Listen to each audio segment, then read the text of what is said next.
എല്ലാ വിദ്യാർത്ഥികൾക്കും പുതിയൊരു വീഡിയോയിലേക്ക് സ്വാഗതം. ഈ വർഷത്തെ ഡിഗ്രി പ്രവേശനത്തിനായിട്ട് വിദ്യാർത്ഥികൾ കോളേജിൽ ഹാജരാവുന്ന സമയത്ത് എന്തൊക്കെ ഡോക്യുമെൻറ്റ്സ് ആണ് അഡ്മിഷൻ സമയത്ത് വിദ്യാർത്ഥികൾ കോളേജിൽ ഹാജരാക്കേണ്ടത് എന്നുള്ളതാണ് ഈ ഒരു വീഡിയോയിൽ.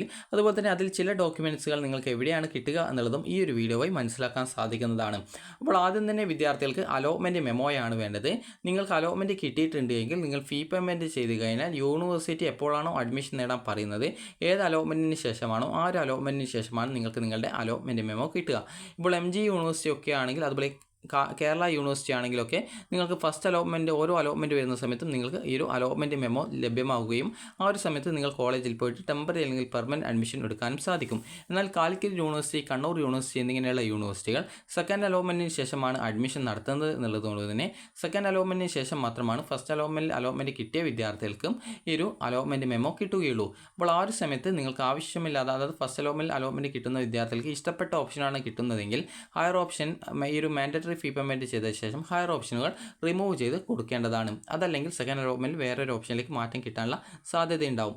അപ്പോൾ അതുകൊണ്ട് തന്നെ വിദ്യാർത്ഥികൾക്ക് ഈ ഒരു രീതിയിൽ ഫീ പേയ്മെൻറ്റ് ചെയ്താലാണ് അലോട്ട്മെൻറ്റ് മെമ്മോ കിട്ടുക.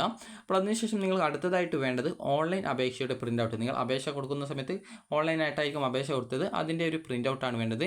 അതുപോലെ നിങ്ങൾ രജിസ്ട്രേഷൻ ചെയ്യുമ്പോൾ അടച്ച ഫീസിൻ്റേതും അതുപോലെ തന്നെ അഡ്മിഷൻ ഫീസ് എന്നിവ ഓൺലൈനായിട്ട് അടച്ചതിൻ്റെ റെസിപ്റ്റിൻ്റെ പ്രിൻ്റ് ഔട്ട്. രജിസ്ട്രേഷൻ ഫീസ് എന്ന് പറഞ്ഞാൽ നിങ്ങൾ ആദ്യം അപേക്ഷ കൊടുക്കുമ്പോൾ നൽകിയിട്ടുണ്ടായിരുന്ന ഫീസാണ്. അതുപോലെ തന്നെ അഡ്മിഷൻ ഫീസ് എന്ന് പറഞ്ഞാൽ അലോട്ട്മെൻറ്റ് ലഭിച്ച സമയത്ത് നിങ്ങൾ അടച്ചിട്ടുള്ള ഫീസാണ് ഈ ഒരു അഡ്മിഷൻ ഫീസ്. അപ്പോൾ ആ ഒരു ഫീസ് അടച്ചപ്പോൾ ലഭിച്ച ആ ഒരു റെസിപ്റ്റിൻ്റെ പ്രിൻ്റ് ഔട്ടാണ്.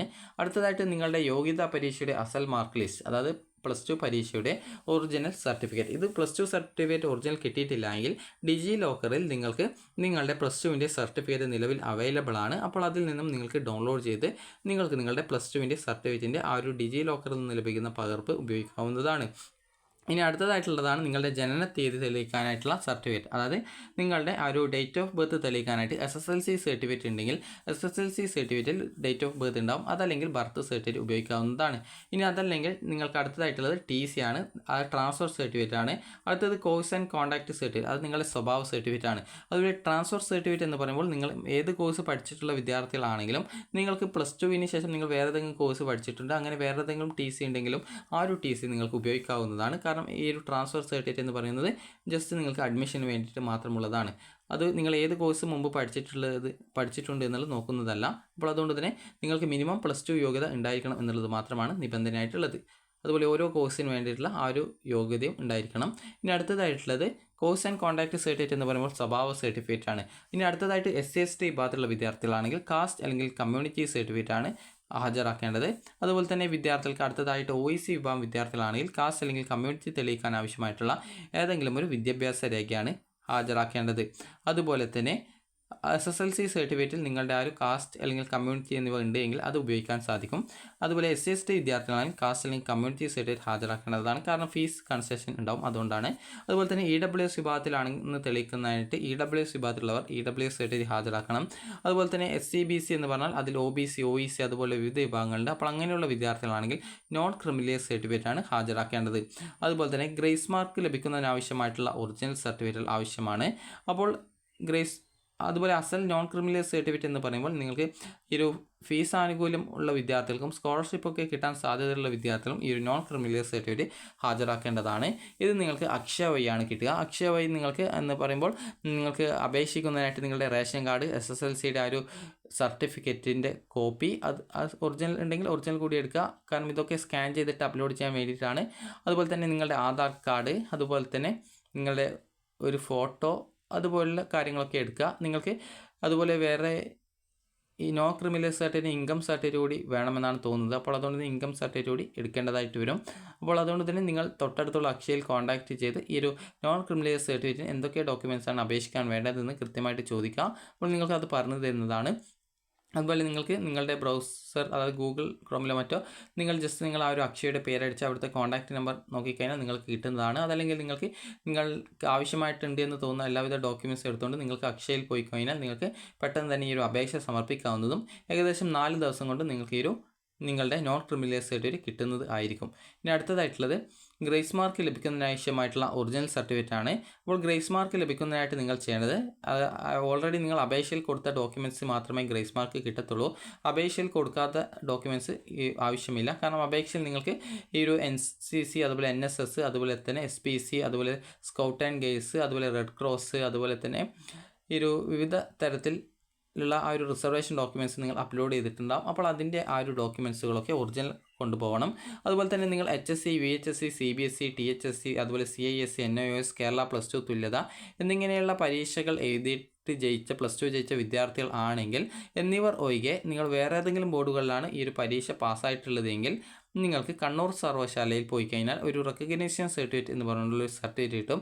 അത് നിങ്ങൾ ഹാജരാക്കേണ്ടതാണ്. അപ്പോൾ അതിനായിട്ട് നിങ്ങൾ വാങ്ങിക്കാൻ പോകുന്ന സമയത്ത് നിങ്ങളുടെ ആ ഒരു ഈ ഒരു ഇപ്പോൾ പറഞ്ഞിട്ടുള്ള HSC, VHSC, THSC, CBSE, CISE, അതുപോലെ NIOS, കേരള +2 തുല്യത എന്നിവ ഒഴികെയുള്ള വേറെ ഏതെങ്കിലും ബോർഡുകളിൽ നിന്ന് ജയിച്ചവരാണെങ്കിൽ ആ ഒരു റിസൾട്ടും, അതായത് ആ ഒരു റിസൾട്ടിൻ്റെ കോപ്പിയും അതുപോലെ ഒറിജിനൽ സർട്ടിഫിക്കറ്റുകളും എടുത്തിട്ട് പോവുക.